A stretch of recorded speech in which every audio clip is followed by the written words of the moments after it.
What's at stake in Ethiopia's elections? The governing party is seeking to cement its power, but in a country embroiled in conflict and deeply fragmented, will this vote solve Ethiopia's many woes? And how are these elections viewed across the Horn of Africa? This is Inside Story.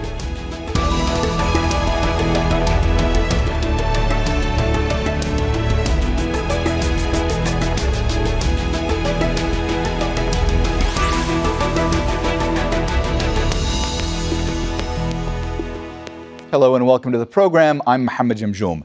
Millions of Ethiopians are heading to the polls in general elections. The governing party of Abiy Ahmed says it's confident of victory. The Prime Minister has consolidated power since he took office in 2018, but his government has faced years of turmoil and conflict. Despite that, it's portraying the vote as the next step on the path towards what it calls genuine democracy. Critics and the opposition, however, argue that's unlikely because of Ethiopia's ethnic and regional divisions. Some opposition parties have been excluded, and violence is preventing voting from taking place in dozens of constituencies. So, will Monday's polls hold any significance? We'll talk to our guests in a moment, but first, this report from Ferdia Carr. Celebrating what they call a new chapter of democracy, supporters of Ethiopia's governing Prosperity Party say they are assured of victory in the first general elections since the civil war ended 4 years ago. For many, the rapid economic growth alone is enough to earn Prime Minister Abiy Ahmed a third full term. We didn't expect roads like this to be built here. Within just 8 or 9 months, they finished projects that completely transformed the area. The opposition is fragmented. Parties accuse the government of undermining them by arresting leaders and restricting political activities. Still, the main opposition, Ethiopian Citizens for Social Justice, or Azema, hopes to sway voters with its message of unity. The very foundation of our party is completely different. Other parties are based on ethnicity and language, whereas we are established on the basis of citizenship. We believe that by grounding ourselves in citizenship, we can bring social justice to the people, and we believe we can achieve this through democratic federalism. Ethiopia is facing a number of internal conflicts, disenfranchising millions of voters. Due to the security situation and the inability to conduct voting, elections will not take place in 38 electoral constituencies in Tigray region and 8 electoral constituencies in Amhara region. The military is battling armed groups in the Amhara and Oromia regions. They accuse the federal government of undermining regional autonomy. The northern Tigray region has been excluded from the elections. The Tigray People's Liberation Front, the TPLF, fought a 2-year civil war with the military. An estimated 600,000 people were killed. An African Union-mediated peace deal ended the conflict in 2022 and included a pledge that Tigray would be represented in federal institutions. This has yet to happen, and now the government accuses the TPLF of reasserting control in the northern region.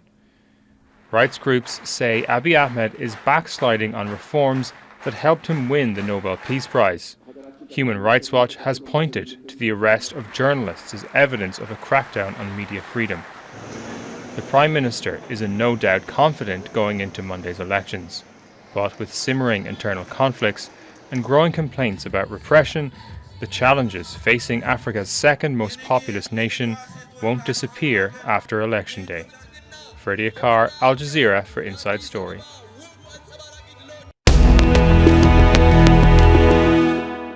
All right, let's go ahead and bring in our guests. Joining us from Addis Ababa is Samuel Getachew, a journalist and commentator specializing in Ethiopian politics and security. In London is Martin Plaut, a senior research fellow at King's College London.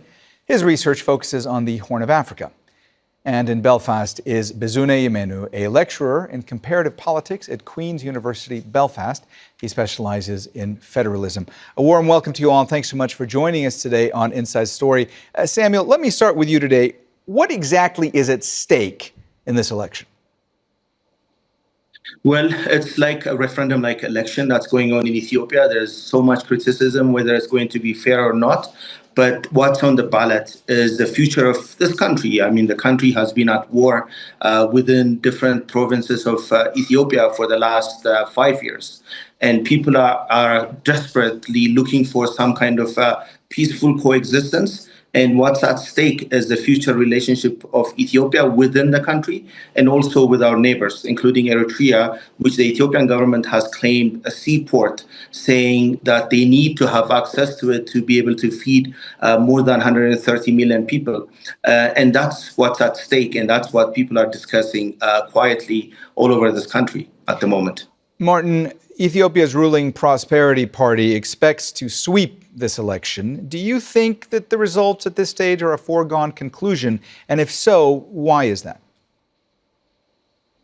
Well, I'm afraid it is. And it's a very sad situation. I mean, a country with as great a history as Ethiopia should not have an exercise like this. This is just another one of those exercises in legitimacy which happen regularly in Africa. Places like Rwanda, Equatorial Guinea, they hold these. But we all know before they begin who's going to win. And that's not democracy. Democracy is only democracy when you know you can lose. And I'm afraid we know who's going to win. Bizune, as I understand it, there are dozens of opposition parties in Ethiopia, but the opposition as a whole remains fairly fragmented. Are there any challengers to Abiy Ahmed or the Prosperity Party who are considered any kind of a viable political threat? Thank you.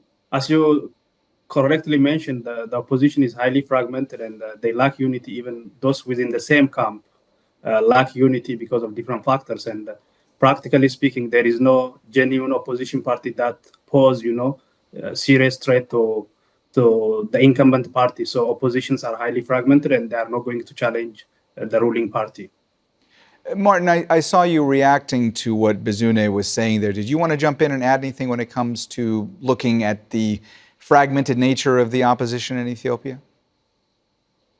Well, it is a great pity because, some of the parties are genuine parties. Others are certainly regarded by the opposition as just fronts for the Prime Minister Abiy. These parties get invented, they then disappear, they don't really have a major role. So I'm afraid it's really a sad situation. I mean, Ethiopia has such a long history and, such an amazing culture, and they deserve so much better than this. But this is just really not where we should be. Bizune, the government is portraying this year's vote as a strong sign of real transition toward what it calls genuine democracy. But others have argued that this is unlikely because of Ethiopia's ethnic and regional divisions. How significant do you think this vote will actually be?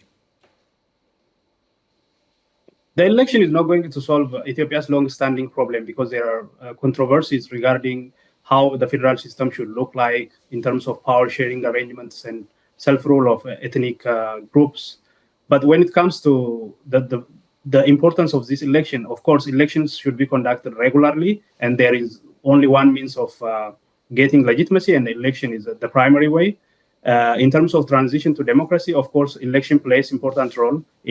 Exercising itself is an indicator of moving towards democratization, but the election is not competitive enough because political parties, opposition parties are weak, fragmented, and they are not contesting in most parts of the country because of security, other conflicts. So there is limited participation from political parties. However, conducting election, I think, is very important for any country and for Ethiopia as it moves a step towards democracy. But lack of strong opposition means alternatives are very limited. Samuel, earlier you mentioned the word referendum when you were talking about this vote that's coming up. Why would you describe it as a referendum? Is it fair to say that this election is a referendum on the leadership of the government and the record of Abiy Ahmed? Well, to go back and compliment what Martin said about this country, Ethiopia has a large, rich culture, history, but it doesn't have any kind of history when it comes to elections. The last election we had in 2005, it was a disaster. Before the result was even counted, the government decided to continue with the status quo. So we don't have a history of democracy in this country.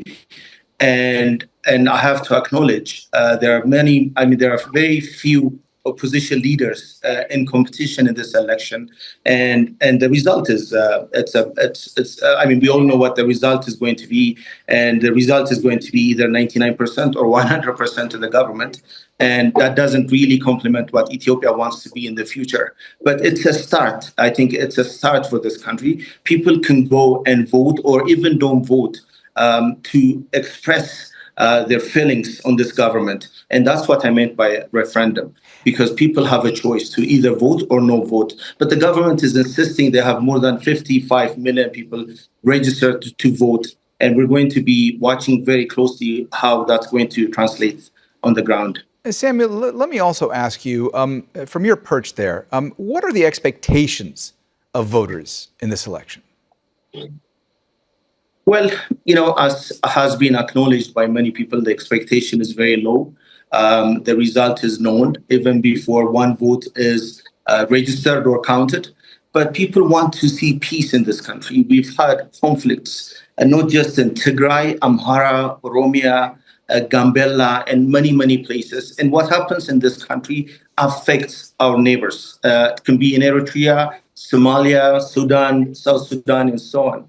And nobody wants to see Ethiopia become like the former Yugoslavia, and a country that really is exporting refugees to European shores. And there are many, many people that are rooting for this country to be united.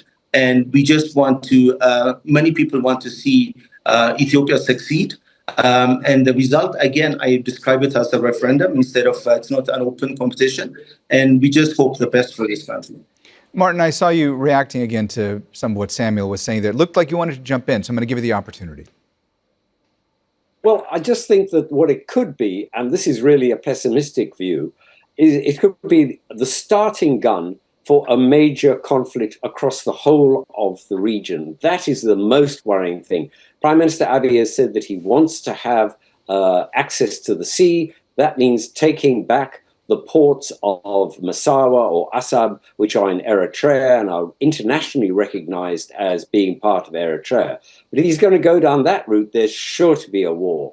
And the other problem is that there's also suggestions and quite good evidence, I think, of Prime Minister Abiy being involved in the Sudanese civil war, back in the RSF, and allowing the UAE to put weapons and training through bases in Western Ethiopia. Now, that again could lead to Ethiopia being involved in the Sudanese civil war. So in a sense, once Prime Minister Abiy gets this out of the way, the road is open to him to take the next step. And what that step will be, you can't predict.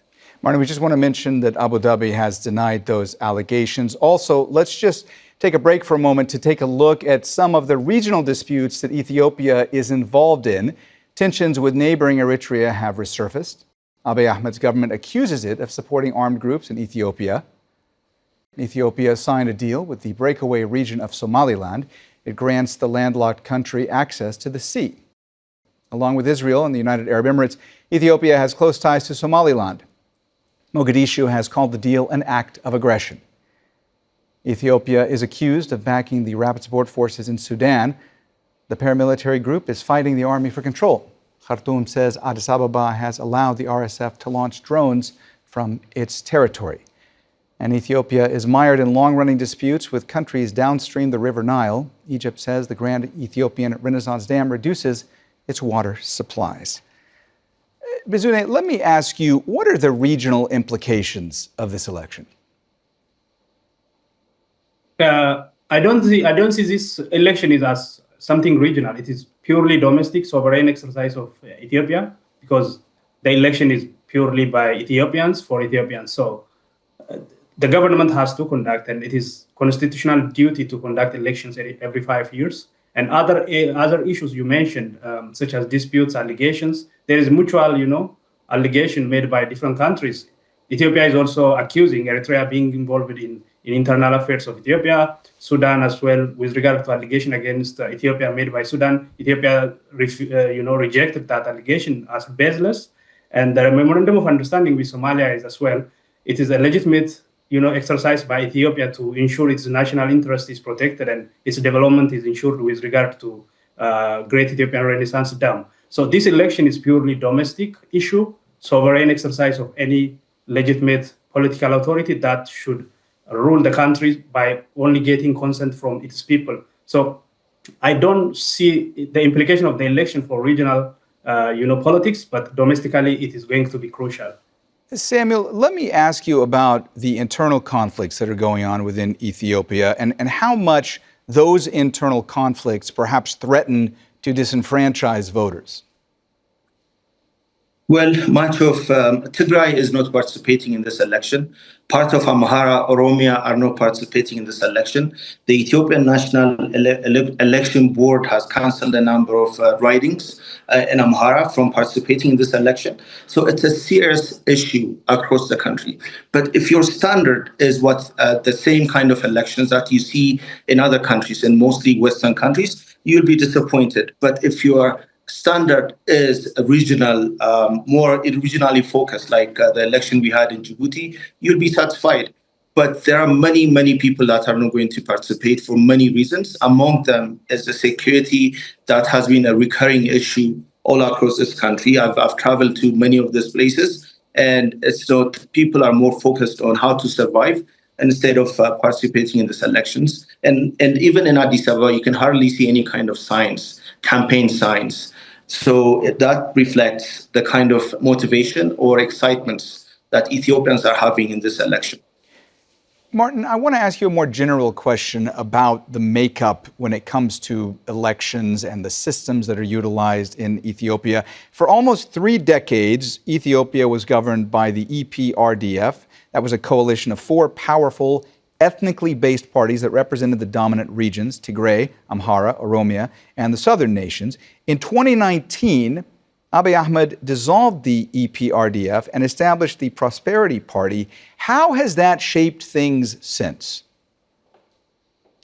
Well, I mean, he has fallen out with the Tigrayans catastrophically. I mean, he has, there was a war, of course, between 2022, which he unleashed with the Eritreans, and something like 600,000 people died. So, I mean, that really didn't endear him to the Tigrayan people. Since then, there has been ongoing conflict in the Afar region, with the Fano controlling many areas of the countryside, and you have ongoing conflict also in parts of Oromia. So you have a lot of conflict going on. The elections are highly unlikely to be held in any of those areas. So yes, out inside the capital, you will see a fair amount of political activity. Beyond there, well, only in a limited way. And just to clarify one point, of course, it is a domestic election. It's not an international election. What I was arguing was that Prime Minister Abiy may see it as a starting gun for what he wants to do next in the region. And that is why it could be dangerous. And I think the points that you raised were absolutely correct. One final point, if Prime Minister Abiy was happy about these elections and confident, he would allow international observers in. He would allow them to monitor what's going on. That has not been the case. Mizune, from your perspective, the conflicts that are currently ongoing in Ethiopia, what kind of impact is that going to have on these elections? Yeah, the impact of conflicts in Ethiopia in different parts of the region has already brought its own impact, because opposition parties could not freely operate, could not conduct campaign, people could not move across regions freely, across districts.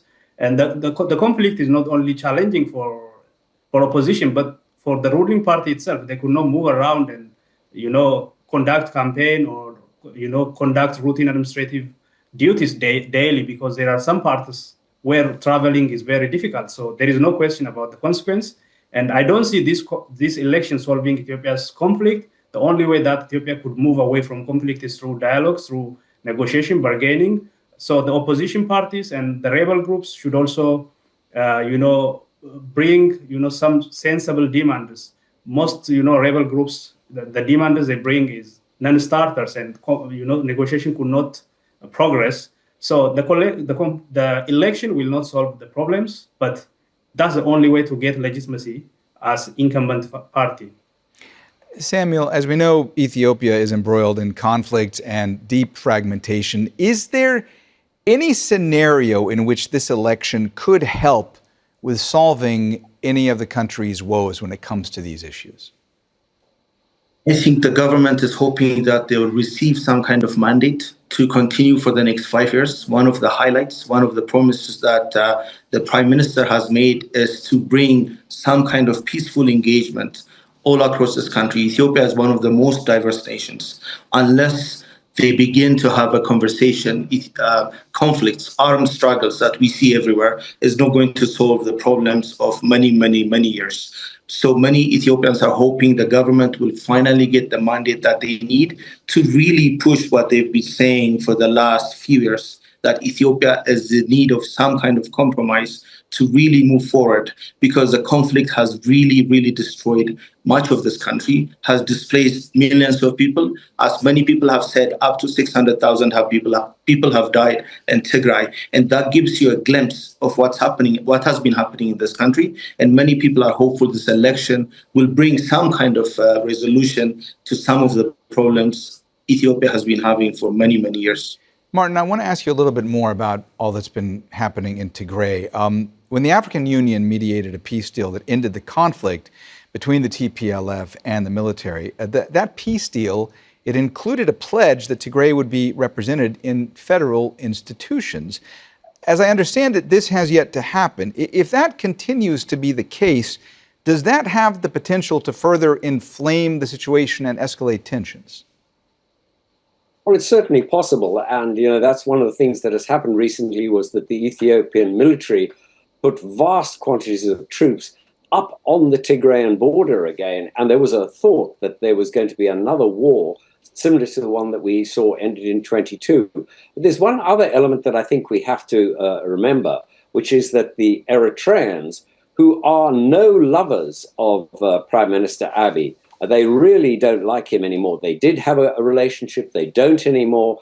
They have been involved with groups inside Tigray, inside Ethiopia. And even if Prime Minister Abiy was to win the election fair and square, which, as we said, is unlikely, but I mean, he certainly will win. But, even in those circumstances, President Isaias Afwerki, who has never even pretended to have an election, is likely to involve himself in Ethiopia's politics. And that could make the situation even more dangerous. He is a really manipulative person who doesn't wish to see any of his neighboring states really stable. So the Eritrea as a neighbor is really not good news for Ethiopia. Samuel, the government has accused the TPLF of reasserting control in the northern region. Analysts have said that there are efforts by the TPLF party to regain control of the region, and there are concerns this could lead perhaps to a renewed war with the federal government. Do you think those concerns are merited right now? Let me just tell you what I disagree with Martin when it comes to representation. I don't think the matter of representation in a lukewarm national election would solve any of the issues that's happening in Tigray. Many of the people that I meet when I travel to Tigray, I was in Tigray a few weeks ago in Aksum and Mekelle. The people really want to see some of the problems solved. Inflation is double digits. There are unemployment that's really, really high. And they just want to see the financial transfer that they expect from the federal government to arrive to the region so they can be able to be in a position to solve themselves, their problems. I don't think they care much about elections. And Tigray, the differences that we're seeing between the leadership in Tigray and Addis Ababa has been widening for a while. And there's fear that it might escalate, involve Eritrea perhaps, and pushing it to a proxy war that none of us would want to see in this country. Bizune, how is this election being viewed across the Horn of Africa? Across Africa, especially in the East Africa, elections become ceremonial. So it's not going to be different from elections in Rwanda or Uganda, But the only difference could be the number of opposition parties that take part in this election. More than 44 opposition parties are going to take part in. So if it is peacefully conducted, I hope nothing will happen. It's going to be one way of ensuring peaceful, transition across the same region, even if there is no regime change. So I don't see any choice for the government. The government has to conduct elections regularly. That is the right thing to do so. The problem is the election will not solve Ethiopia's problem. Ethiopia's problem is going to be solved through political dialogue rather than holding regular elections. And unless that is going to happen, nothing is going to change in Ethiopia. So regularly, choosing leaders, the same leaders coming to power, is not going to solve Ethiopia's problem. Samuel, let me ask you as well, how is this election being viewed across the Horn of Africa? What do you say? Well, we reside in a regional continent that doesn't really practice a fair and square elections that we're seeing from afar in other countries. And this election is no different than the election we had in Djibouti and other places. But people want to move forward. They want to see the election conducted somehow fairly. We have observers from the African Union. Only 76 of them have arrived.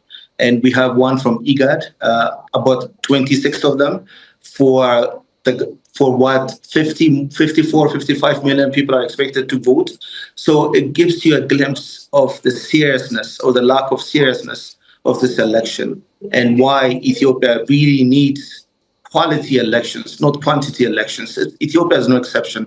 In other places too, we need to embrace, not fair elections so that people could have a say in what their continent should be in the future.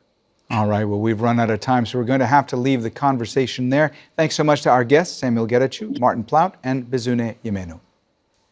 And thank you, too, for watching. You can see the program again anytime by visiting our website, aljazeera.com.